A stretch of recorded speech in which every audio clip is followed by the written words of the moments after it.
Hello friends, welcome back to my channel. पिछले video में हमने जो प्रजामंडल आंदोलन है उससे पहले की गतिविधियां पढ़ी हैं कि असहयोग आंदोलन से प्रभावित होकर सबसे पहले जोधपुर राज्य में भंवरलाल सराफ ने तिरंगा झंडा हाथ में लेकर पूरे शहर में घूमा। फिर टोंक राज्य की जनता ने सहमति प्रदान कर दी। फिर जमनालाल बजाज ने तिलक स्वराज कोष में 1 लाख रुपए जमा, मुस्लिम लीग को 11,000 दिए थे। इस तरह से गतिविधियां चल रही थी। और उदयपुर के ने जोधपुर के तो महाराणा प्रताप इतने बौखला उठे कि उन्होंने कई लोगों को निलंबित कर दिया था। और उदयपुर के महाराणा ने फतेह सिंह तो इस असहयोग आंदोलन के प्रति सहानुभूति रखते थे। तो सरकार ने आदेश दे दिए कि या तो आप मंत्रिमंडल का गठन करें अपना राजकाज युवराज को। तो फिर महाराणा ने विवश होकर अपने युवराज, जो उदयपुर के महाराणा फतेह सिंह थे, उन्होंने विवश होकर युवराज भूपाल सिंह को 28 जुलाई 1921 को शासनाधिकार सौंप दिए। तो अब ये प्रश्न बन रहा है कि महाराणा ने फतेह सिंह ने भूपाल सिंह को राजकाज के शासन कार्य कब सौंपे थे? तो 28 जुलाई 1921 को शासनाधिकार सौंप दिए थे। और युवराज ने अंग्रेज सरकार की इच्छा अनुसार मंत्रिमंडल बनाया था। फिर ये युवराज था ना, इन्होंने अंग्रेजी सरकार के अनुसार ही मंत्रिमंडल बनाया। राजस्व विभाग जैसा महत्वपूर्ण विभाग एक अंग्रेज अधिकारी मिस्टर ट्रेंच को सौंप दिया था। देखो, ये इंपॉर्टेंट पर्सन है। राजस्व विभाग जैसा महत्वपूर्ण विभाग किसको सौंप दिया था? इसने भूपाल सिंह ने एक अंग्रेज अधिकारी मिस्टर ट्रेंच को सौंपा था। ये पर्सन इंपॉर्टेंट बन रहा है, बार बार कह रही हूँ। उदयपुर के महाराणा ने अपने राजकाज किसको सौंपे थे? भूपाल सिंह को, उनके युवराज को। फिर कब सौंपे थे? 28 जुलाई 1921 को। और फिर इन्होंने क्या करा कि अंग्रेजी सरकार की इच्छा के अनुसार एक मंत्रिमंडल का गठन किया और राजस्व विभाग जैसा महत्वपूर्ण विभाग इन्होंने मिस्टर ट्रेंच को सौंप दिया था, एक अंग्रेजी अधिकारी था।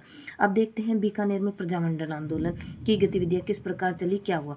बीकानेर प्रजामंडल आंदोलन 1913 ईस्वी में बीकानेर के महाराजा गंगा सिंह ने बीकानेर राज्य के लिए प्रतिनिधि सभा का गठन किया था। 1913 में बीकानेर के महाराजा गंगा सिंह ने बीकानेर राज्य के लिए प्रतिनिधि सभा का गठन कब किया था? बीकानेर के महाराजा गंगा सिंह ने 1913 ईस्वी में किया था। और महाराजा गंगा सिंह ने बीकानेर राज्य में प्रतिनिधि सभा की स्थापना की और घोषणा कर अगले वर्ष उसके प्रथम अधिवेशन का उद्घाटन किया। तो प्रतिनिधि सभा की स्थापना कब करी थी बीकानेर के महाराजा गंगा सिंह ने? 1913 में। और अगले वर्ष उनके प्रथम अधिवेशन का उद्घाटन भी किया। राजस्थान में नहीं, सारे उत्तरी भारत में राज्यों में तब उस समय अपने ढंग की एकमात्र उत्तरदायी राजनीतिक संस्था थी। यह एकमात्र ऐसी संस्था थी जो एकमात्र उत्तरदायी राजनीतिक संस्था उत्तर भारत की उस समय। कौन? प्रतिनिधि सभा, जो कि बीकानेर महाराजा गंगा सिंह ने स्थापित करी थी, उत्तर भारत की पहले। और 1917 ईस्वी में इसका नाम बदलकर विधानसभा कर दिया गया। इसकी सदस्य संख्या प्रारंभ में 35 थी, बाद में 37 में बढ़ाकर 45 कर दी गई। तो फिर इस 1917 में इसका नाम किसका? प्रतिनिधि सभा का। 13 में इसका गठन किया गया था। किसने किया था? बीकानेर के महाराजा गंगा सिंह ने किया था। और यह उत्तरी भारत में एकमात्र ऐसी उत्तरदायी संस्था थी उत्तरी भारत में होने वाली, राजस्थान की। और फिर 17 में इसका नाम बदल दिया गया। क्या कर दिया गया? विधानसभा कर दिया गया। और इसकी पहले संख्या थी कितनी? 35 थी और 37 में से बढ़ाकर 45 कर दिया गया। ठीक है। और 1914 में हिंदी को सरकारी कामकाज की भाषा बनाना व 1921 में जमींदार बोर्ड की स्थापना करना आदि प्रगतिशील लोकप्रिय कदम गंगा सिंह ने उठाए थे। इस प्रकार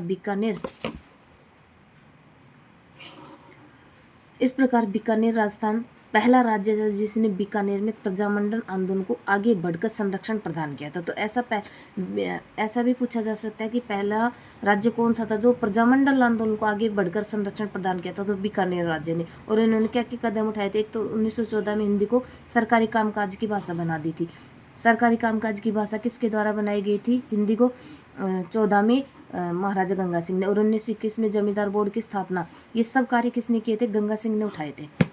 और पर गंगा सिंह का एक दूसरा रूप भी था, निरंकुश शासक का। ये तो अच्छे काम थे इसलिए ये लोकप्रिय राजा था। और दूसरी तरफ इसका एक दूसरा रूप भी था, निरंकुश शासक का।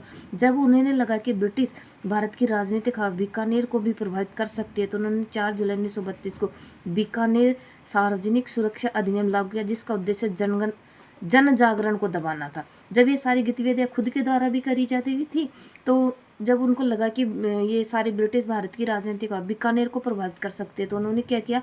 4 जुलाई 1932 को बीकानेर सार्वजनिक सुरक्षा अधिनियम लागू किया। और इसका सार्वजनिक सुरक्षा अधिनियम लागू। इसका उद्देश्य क्या था? इसका उद्देश्य था जन जागरण को दबाना था, जो ये जागृति फैल रही थी ना, इसको दबाना था। पर बदलाव की हवा तो बीकानेर तक पहुंच चुकी थी और सर्वप्रथम बीकानेर राज्य में 1907 में चूरू में सर्वहितकारिणी सभा की स्थापना स्वामी गोपाल दास के द्वारा एक सामाजिक संस्था थी। और बीकानेर में सर्वप्रथम 1907 में सर्वप्रथम सर्वहितकारिणी सभा की स्थापना किसके द्वारा की गई थी? गोपाल दास के द्वारा की गई थी 1907 में, और एक सामाजिक संस्था थी। इसके बाद 1920 में बीकानेर में सद्विद्या प्रचारिणी सभा की स्थापना हुई थी। साथ में तो सर्वहितकारिणी सभा चूरू में स्थापित की गई थी, और फिर बाद में 20 में बीकानेर में सद्विद्या प्रचारिणी सभा की स्थापना 1920 में। फिर इस संस्था का धर्म विजय और धर्म सत्या नामक 2 सामाजिक नाटक अभिनीत किए गए थे, जिसे समस्त सरकारी क्षेत्र में हलचल मच गई थी। तो धर्म विजय और सत्य विजय क्या थे? तो ये नाटक थे जो कि बीकानेर की जो संस्था थी सद्विद्या प्रचारिणी सभा, इसके द्वारा मंचित किए गए थे। 1920 में इसकी स्थापना होती है। और पर इसकी सबसे बड़ी घटना जब हुई, जब 26 जनवरी 1930 को चूरू में धर्म स्तूप पर महंत गणपति दास, चंदनमल बहेड़ और वैद्य शर्मा के द्वारा तिरंगा फहराने पर महाराजा ने महंत को मंदिर से ही जब्त कर लिया। महंत से मंदिर ही जब्त कर लिया। बाद में पंडित मदन मोहन मालवीय और घनश्याम दास बिड़ला के हस्तक्षेप पर महाराजा ने मंदिर महंत को वापस लौटाया। सबसे बड़ी घटना जब, और ये इसका प्रश्न ऐसे बनेगा कि जो बीकानेर के महाराजा थे उन्होंने महंत से मंदिर को कब अपने अधिकार में ले लिया था? तो 26 जनवरी 1930 को ले लिया था। धर्म स्तूप पर महंत गणपति दास और चंदन बहेड़ वैद्य शर्मा द्वारा तिरंगा फहराया गया था और महंत से मंदिर ही जब्त कर लिया गया। इन लोगों ने, ये धर्म स्तूप नामक कोई मंदिर था चूरू में, इस पर तिरंगा झंडा फहराया था। किसने? गणपति दास ने, चंदन बहेड़ ने और वैद्य शांत शर्मा ने। फिर बाद में पंडित मदन मोहन मालवीय और घनश्याम दास बिड़ला के हस्तक्षेप किया। उन्होंने कहा कि ये मंदिर महंत को वापस लौटाया जाए, तो उन्होंने इस बात को मान लिया था। इन्हीं प्रतिकूल परिस्थितियों में कार्यकर्ता अखिल भारतीय देशी राज्य लोक परिषद की गतिविधियों में रुचि लेना आरंभ कर दिया था। महाराजा की स्वेच्छाचारिता पर प्रकाश डालते विजय सिंह मेहता ने बीकानेर राज्य में नादिर शाही नामक पुस्तिका लिखी थी। तो बीकानेर राज्य में नादिर शाही पुस्तक किसके द्वारा लिखी गई थी? विजय सिंह मेहता के द्वारा, मोहता के द्वारा। और इस प्रकार महाराजा गंगा सिंह के जन आवाज को दबाने का सब प्रयास सफल नहीं हो सका था। और इसमें किस बात का उल्लेख किया गया था? बीकानेर राज्य में नादिर शाही ये क्या है? यह एक पुस्तिका है जो कि विजय सिंह मेहता के द्वारा लिखी गई थी। और इसमें क्या कहा गया था? बीकानेर के जो महाराजा था उनकी स्वेच्छाचारिता पर प्रकाश डाला गया था। दूसरा गोलमेज सम्मेलन, देसी राज्य के प्रतिनिधि के रूप में महाराजा गंगा सिंह लंदन गए थे और उसी समय अखिल भारतीय देशी राज्य लोक परिषद एक विशेष शिष्टमंडल जनता का दृष्टिकोण प्रस्तुत करने लंदन पहुंचा था। दूसरे गोलमेज सम्मेलन में महाराजा गंगा सिंह ने भाग लिया था और एक शिष्टमंडल, अखिल भारतीय देशी राज्य लोक परिषद का एक विशेष शिष्टमंडल जनता का दृष्टिकोण प्रस्तुत करने, और एक अखिल भारतीय देशी राज्य, इसका भी एक शिष्टमंडल गया था वहाँ पे गोलमेज सम्मेलन जो लंदन में आयोजित किए गए थे। बीकानेर राज्य के राजनीतिक कार्यकर्ताओं ने प्राप्त सूचना के आधार पर बीकानेर एक दिग्दर्शन नामक ज्ञापन तैयार करके सम्मेलन के सदस्यों में बांट दिया था। जो सम्मेलन हुआ था उसके सदस्यों में ये क्या है? बीकानेर एक दिग्दर्शन, ये एक पर्चा था जो बीकानेर राज्य के राजनीतिक कार्यकर्ताओं के द्वारा सम्मेलन में जितने भी सदस्य भाग ले रहे थे उनमें बांट दिया गया था। और गोलमेज सम्मेलन के अध्यक्ष लॉर्ड सैंकी ने इस ज्ञापन को महाराजा गंगा सिंह के सामने ठीक उस समय रखा जब वे बड़े जोश के साथ अपने विचार व्यक्त, अपनी बढ़ाई कर रहे थे। तो लॉर्ड सैंकी ने ये ज्ञापन उनके सामने रख दिया। लॉर्ड सैंकी के ज्ञापन पर यह लिखा था कि बीकानेर महाराजा को इसको उत्तर देना चाहिए, और उन ज्ञापन पर लिख दिया कि आप इस जो भी इसमें छपा है उसका उत्तर दीजिए। ज्ञापन में महाराजा और उसके प्रशासन की तीव्र आलोचना की गई थी। ज्ञापन देकर महाराजा अत्यधिक खीन हो गए और गोलमेज सम्मेलन समाप्त होने से पहले ही भारत लौट आए। गोलमेज सम्मेलन के बीच में से ये उठ के आ गए जब लॉर्ड सैंकी ने इस महाराजा के सामने दिग्दर्शन का एक पर्चा रख दिया। इसमें क्या था?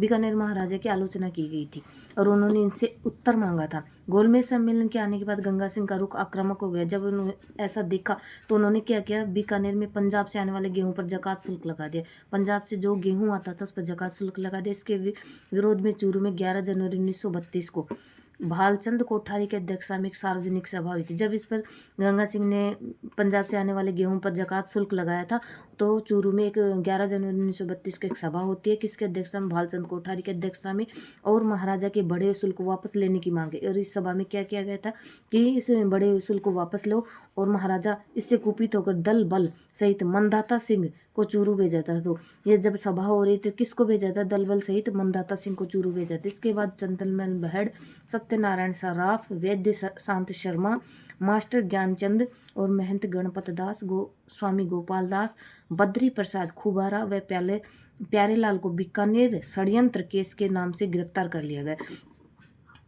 उन्होंने क्या किया कि इन लोगों को बीकानेर षड्यंत्र केस के नाम पर इनको गिरफ्तार कर लिया, और इसके विरोध स्वरूप 17 दिसंबर 1933 को बीकानेर के साथ साथ कलकत्ता, बम्बई, खांडवा, उज्जैन, अजमेर, रतलाम व ब्यावर में बीकानेर दिवस मनाया गया था।